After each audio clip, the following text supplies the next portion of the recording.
Mas ele tem uma palavra de Deus, eu ordenei a viúva. Então, se está ordenado, já está provisionado, decidido, resolvido no plano natural. O negócio é só materializar, escoar para o lado de cá. Você lembra quando Josué, capítulo 3, Deus fala para Josué que na hora de atravessarem o Jordão, os sacerdotes iriam carregando a arca primeiro. Eu não sei se você lembra dos detalhes do texto. Eu não quero ler o texto, todo, mas eu acho que a gente pode dar uma olhadinha em Josué no capítulo 3 e no verso 8. Olha a instrução de Deus. Portanto, você dará uma ordem aos sacerdotes que levam a arca da aliança, dizendo: quando chegarem às margens das águas do Jordão, parem ali. Então Josué disse aos filhos de Israel: venham cá, ouçam as palavras do Senhor. Ele falou: vocês vão saber qual é a aliança que o Senhor fez com vocês. No verso 11 ele diz: eis que a arca da aliança do Senhor de toda a terra vai passar o Jordão na frente de vocês. 13. Quando as plantas dos pés dos sacerdotes que levam a arca do Senhor, o Senhor Deus, o Senhor de toda a terra, tocarem as águas, elas serão cortadas. A saber, as águas que vêm de cima se amontoarão. Quando é que elas seriam cortadas? Quando os sacerdotes colocassem a planta dos pés nas águas. E aí lá vem os sacerdotes. E quando eles colocam a planta dos pés nas águas, Deus que prometeu cumpre o que Ele prometeu. E Ele cortou as águas. O problema é que a Bíblia diz que as águas foram cortadas numa cidade chamada Adã. 30 quilômetros acima do ponto onde eles estão passando. E no momento que eles botam a planta, Deus cortou. Só que ninguém viu nada. Eu imagino um sacerdote olhando para o outro. E deixa-me dar uma palavra para os líderes que estão presentes aqui. Não adianta você querer levar o povo para um lugar que você ainda não entrou. Nós temos que ser os primeiros a entrar. Nós temos que ser o primeiro a pisar, os primeiros a acreditar. E as pessoas vão vir conosco. Agora ficar esperando que o povo entre para você e depois, talvez você precisa pensar se está no lugar certo liderando ou não as pessoas. Mas quando eles pisam, não dá para continuar. Cortou ou não cortou? Todo mundo está dizendo: Deus disse que ia cortar, mas nós não estamos vendo. Mas Ele falou. Ele falou. E daqui a pouco as águas começam a baixar. Eu não sei por que Deus faz isso. Ele podia ter cortado na frente deles. Mas de vez em quando Deus sai de um jeito. Eu não falei que ia cortar. Você só confia e espera. Às vezes leva um tempo entre o corte das águas e até que elas escoem para que a gente passe. Mas mesmo quando nós estamos esperando, nós não estamos esperando acontecer. Nós estamos esperando materializar o que já aconteceu. Essa é a dinâmica da fé e de como ela opera. Quem está entendendo? Eu tive uma lição muito prática sobre isso no início dos anos 2000. Deve ter sido ali, não foi 2000, no máximo 2001. Eu acho que foi no final do ano 2000. Eu acabei contraindo uma hepatite, provavelmente pelo hábito pastoral tomar chimarrão em todo lugar que passava. E eu lembro que aquilo realmente foi um baque. Demorou para entender que era uma hepatite, porque eu tinha feito viagens antes disso, tanto para a Amazônia como para a África, e a hepatite toca o fígado, mas a malária também. Então eu tinha muitos dos sintomas de malária, e até que aparecesse a icterícia, aquele amarelão na pele e nos olhos, e eu conseguisse ter o resultado do exame, a gente estava naquela expectativa, o que será? Quando veio a notícia que era hepatite, me deu até um alívio. Porque ouvindo o relato de alguns, inclusive o pastor ali que está aqui, que foi anos missionário em Angola, teve pelo menos umas 40 crises de malária, me deu um desespero de pensar na possibilidade de ter que lidar com aquilo. Então, quando veio a notícia que era uma hepatite, para mim foi mais alívio, parecia mais boa notícia do que ruim.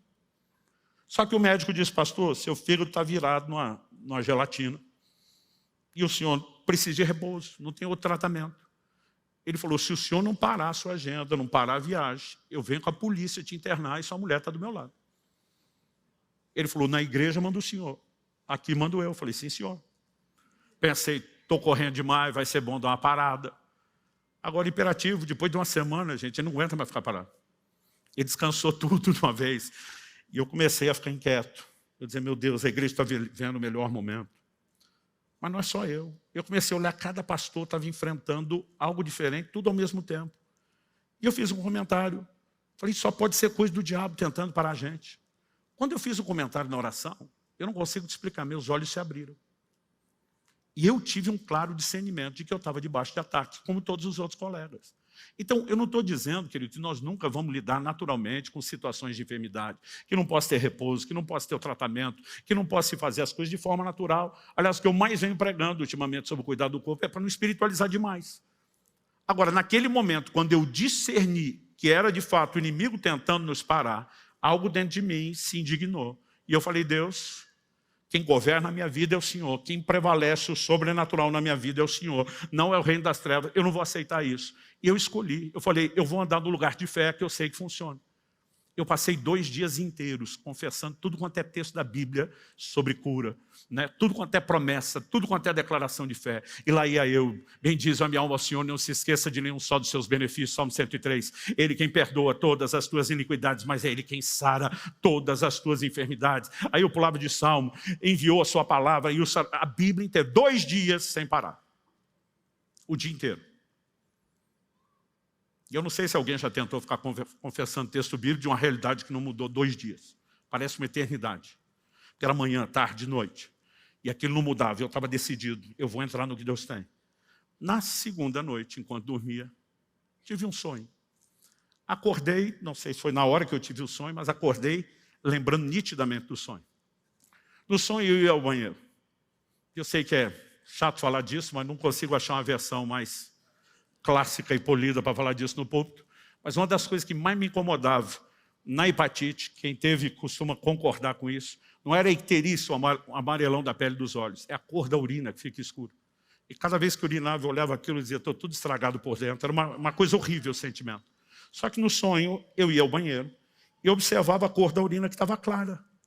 E no sonho dizia, Deus me curou. E a prova está aí que a cor da urina mudou. Nesse momento, eu acordo com aquela lembrança vívida, eu dou glória a Deus na cama. E eu falei, é isso, Deus está falando comigo, Ele me curou. Gente, levantei, fui para o banheiro, urinei, a cor da urina, aleluia. Estava escura.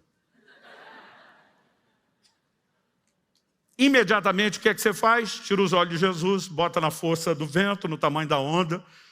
E eu falei, empolgou demais. A Bíblia diz que quem tem sonho, conte como sonho.